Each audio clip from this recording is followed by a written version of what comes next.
जीव लावा, आपल्या हृदयातल्या भावना त्याला सांगत चला। मी तुम्हाला एक सांगू, या जगामध्ये दुःख तुमचं ऐकून पचवणार कोणीच नाही त्याच्याशिवाय। त्याच्यामुळे जर दुःख सांगायचंच झालं तर परमेश्वराला सांगत जा,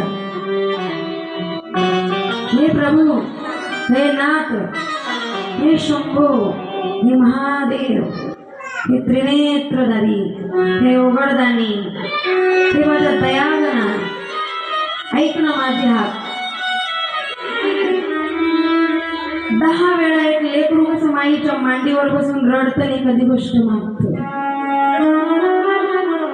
ती माय 9 वेळा देणार नाही, 10व्या वेळेला मात्र ती माय त्याला ती देते।